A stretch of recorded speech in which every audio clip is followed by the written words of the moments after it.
Kapapasok lang po na balita, nagkansela na rin ang klase ang bayan ng Montalban sa Rizal. At gayon din ang Quezon City bukas para po yan sa lahat ng antas sa pampubliko at pribadong paaralan. Sa Batangas po, isang lalaki nasawi matapos makuryente sa isang poste ng ilaw. Yan at iba pang epekto ng habagat sa probinsya sa pagtutok ni Darlene Kai.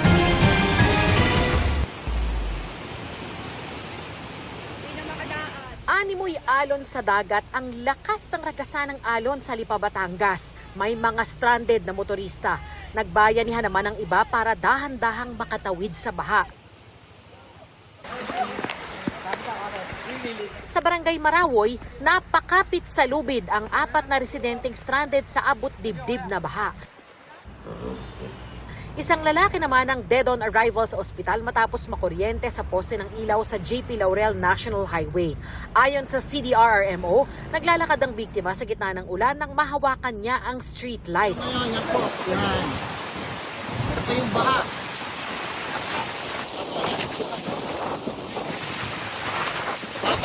Mistulang dagat din dahil sa bahang isang kalsada sa Mabini, Batangas. Pinagtulungan ng ilang residente na alisin ang mga nakabarang basura sa creek para maging maayos ang daloy ng tubig. Isinara muna sa publiko ang riverside attraction na ito sa Florida Blanca, Pampanga nang umalsa ang maputik na ilog. Nalubog ang mga kubo at halos matangay na. Sa bayan ng Santo Tomas, abot binti ang baha sa Barangay San Matias. Hanggang tuhod naman na baha ang bumungad sa Santo Niño Parish sa lungsod ng San Fernando. Inilikas sa mga otoridad sa Nueva Ecija ang mga pamilyang apektado ng baha dahil sa patuloy na pag-ulan, nakamonitor at nakahanda ang mga search and rescue teams sakaling kailanganin ito. Inilikas din ang mga residente na naninirahan malapit sa ilog sa San Antonio, Quezon dahil sa pag-apaw nito. Patuloy ang monitoring ng mga otoridad sa ilog at spillway sa lugar. Sa kabila naman ng taas ng baha at sama ng panahon, dahan-dahang binuhat at isinakay sa styrofoam na ginawang bangka ang kabaong na ito sa Binyan, Laguna para maihatid sa karo. Darlene Kai, Nakatutok, 24 Oras. Mga kapuso, habagat pa rin po ang nakakapekto sa Luzon at ilang lugar sa Visayas. Nagpapaulan yan sa Ilocos Region, Cordillera Administrative Region, Central Luzon at Mimaropa. Gayon din sa Metro Manila, ilang probinsya sa Cagayan Valley, Calabarzon, Western Visayas, Negros Island Region at natitirang bahagi ng Luzon. Nagpapaulan naman ang trough o buntot ng Tropical Cyclone Dolphin sa Batanes. Localized thunderstorms naman ang nararanasan sa natitirang bahagi ng bansa. Base sa rainfall forecast ng Metro Weather, posible ang light to intense rains bukas sa ilang bahagi ng Ilocos Region, Central Luzon, Mimaropa at Cagayan Valley. Light to moderate rains naman ang posibleng maranasan sa Western Visayas at Negros Island Region. May chance rin ng light to moderate rains sa Zamboanga, Sibugay. Malaki rin ang chance ang ulanin bukas ang Metro Manila. Binabantayan din po ng Pag-asa ang bagyong may international name na Pelu na nasa labas ng Philippine Area of Responsibility.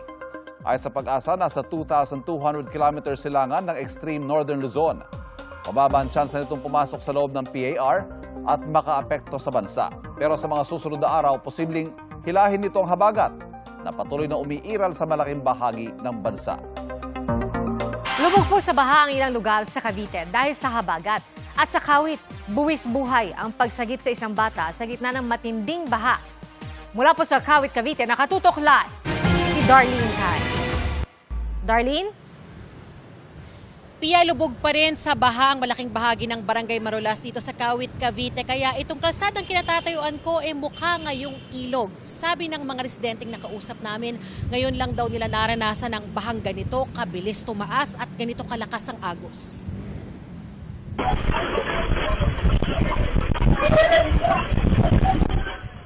Sa kasagsagan ng malakas na ulan kagabi sa Kawit, Cavite, nag-ala Spider-Man ang mga lalaking ito para masagip ang batang lalaki mula sa lagpas-taong baha. Ayon sa uploader, sa sobrang lakas ng agos, hindi kayang tawirin ng baha kahit may lubid. Ang Centennial Bypass Road patungong Kawit, hindi na maaninag dahil sa baha. Kinaumagahan, mataas pa rin ang level ng tubig at malakas ang agos. Sinuong yan ni Jandal para kumuha ng damit ng kanyang pamilya na lumikas na sa evacuation center. Hindi siya makalikas dahil kailangang may magbantay ng kanilang bahay. Nakakatakot. Bakit? Ang lakas po ng agos dito, hindi po makabalik doon agad. Kailangan po umawak sa tali. Ang pamilya ng senior citizen na si Boy sa second floor ng kanilang bahay muna nananatili. Ilang araw na silang hindi nakakapasok sa trabaho kaya problema ang kawalan ng kita at sapat na makakain. Hindi naman kami sanay sa ganyan malakas ang agos eh. Nagkaroon man lang ng kunting tulong sa amin dito. Kasi wala na kami. Halos marami na nagugutom dito. Walang nasili.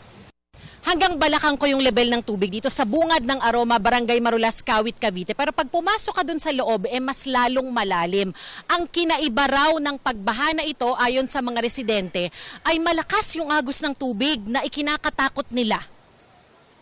Mas mataas ang baha sa bahagi ng tramo sa Barangay Marulas pa rin. Kailangang magbangka para maabot ang gitna ng tramo. Bagaman may mga residenteng lumulusong. Sakit sa kalooban. Bakit po? Wala pong solusyon hanggang ngayon. Nabaha pero hindi ganito kalala. Ang 70 anyos na si Maria, hindi muna makabalik sa kanyang bahay na tuluyan ng nalubog sa baha. Paano namang maayos to? Buhat lang yan ng tinambakan yan, di ba po? Ganito na kami. Araw-araw yan, konting ulan lang, may tubig na. Tinambakan na? Iyan, tinambakan ng Calax ba yan? Yan o, yun dito. Oh, wala tandaanan talaga ang tubig. Hopefully, magawa natin ang solusyon na ganito, mapag-aralan natin, magkaroon tayo ng diversion na waterways para hindi na dumaan sa Kawit yung tubig na nanggagaling sa taas. Sa isang pahayag, sinabi ng Metro Pacific Tollways Corporation na namamahala sa Calax na base sa kanilang initial na site inspection, walang indikasyon ang kanilang konstruksyon ng sanhi ng mga pagbaha. May mga drainage at culvert din daw na nakapaloob sa project design. Naiintindihan nila ang sentimiento ng mga apektadong komunidad sa Kawit at Imus, kaya magsasagawa na rin sila ng mga inspeksyon para makatulong sa maayos na daloy ng tubig sa lugar. Ang Kawit LGU, sinimula na ang pamimigay ng tulong sa mga apektadong residente. Sa ngayon, mahigit 40 pamilya ang lumikas na sa evacuation center sa barangay. Sa Barangay San Antonio 1 sa bayan ng Noveleta, malailog na ang kalsada at inanod ng malakas na ragasan ng tubig ang mga debris at basura. Sa Barangay Medición 2F sa Imus, ikalawang palapag na lang ng bahay ang makikita dahil sa mataas na baha. Ayon sa Philippine Coast Guard, 24 na individual ang kanilang inilikas na mula sa dalawang barangay, kabilang ang sa Barangay Medición 2F. Iniligtas naman ng NAIC MDRRMO ang dalawang na-stranded sa gitna ng tulay dahil sa pagtaas ng tubig.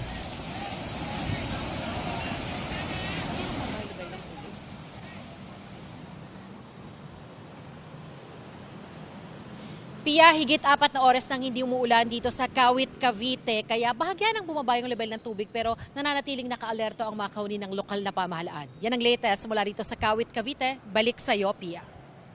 Darlene, mag-ingat kayo at maraming salamat. Si Darlene Caipo nag-uulat live mula sa Kawit, Cavite.